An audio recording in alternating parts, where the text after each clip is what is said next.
கொண்டிருக்கின்ற சீமை தென்கோடி சீமையிலே தேசம் முதலாறு படைத்த சீமையாகவே விளங்கி கொண்டிருக்கிறது இல்லையா? ஆமா ஆமையா. நாட்டிலே வளம் மருந்திய நாடு சிவலூர் மாநகரம். இந்த மாநகரத்தை சார்ந்த மக்கள் எல்லாம் மக்கள் எல்லோருமே ஒன்றாக சேர்ந்து ஒன்று சேர்ந்து வாடை அடிக்க மலை பொழிய வையை காவேரி ஓடையுடைய நீடொழிவாள் சோழராஜன் உயர்ந்த கரை கட்டினான். கட்ட வேண்டும் என்று கூடை தொட்டு மனுஷமக்க சொல்லு. சொல்ல கூடை தொட்டு மனுஷமக்க மாட்டோம் என்று. வெள்ளைச்சங்கம் அவதாரம் வாங்கி வாழைக்கு 2 முறை கிட வரக்கிட பெருமாள் என்றும் புலிவால் உடைத்த புண்ணிய சீடர்கள் என்றும் சப்தத்தின் பாடர்கள் என்றும் அழைக்கப்படுகிறார்கள் இல்லையா? நாடார் என்ற கிருட பெயரும் சத்ரியன் என்ற மகுட பெயரையும் தாங்கி கொண்டிருக்கின்ற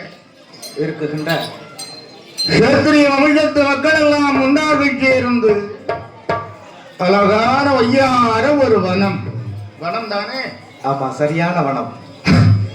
அரவம் இல்லாத அத்துமான கானகமதிலே நிலையம் இட்டார்கள் குருசாமி என்றும் ருத்ரன் சிவபெருமான் என்றும் சக்திமையால் பார்வதி என்றும்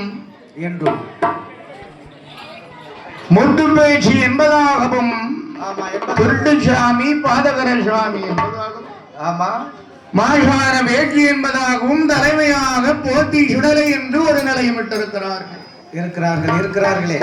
வருடம் தவறாமல் தை திங்கள் மாசி மாதம் முதல் வியாழன் முடியழைத்து வெள்ளி குடைவிழாவை சீரோடும் சிறப்போடு நடத்தி வருகிறார்களே.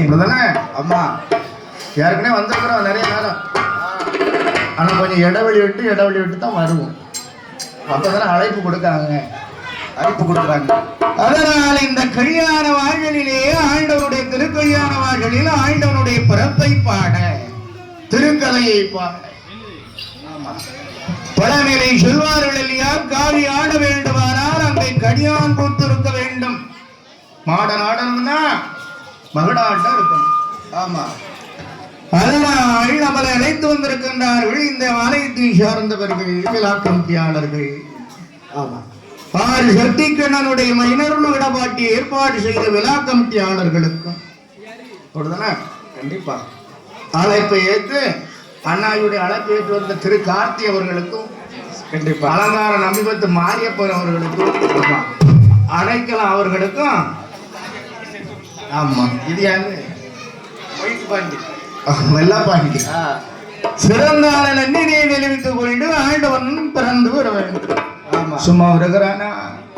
என் அப்பரான போத்தி மாயாண்டி சுடலை மாயமே சிவரமராஜுடையாய் எங்கே பிறந்தாள்? ஏன் அவதாரம் எடுத்தாள்? சும்மா பிறந்து வருகிறான் ஐயா.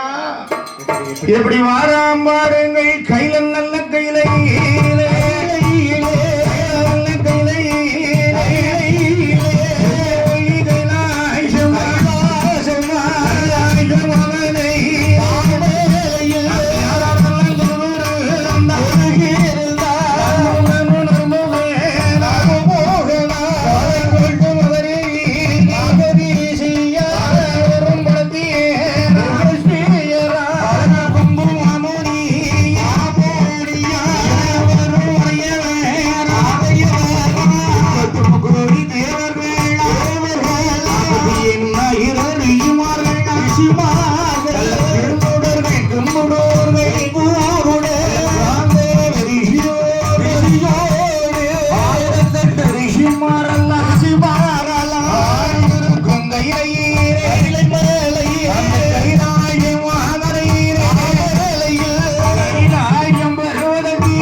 மடியிலே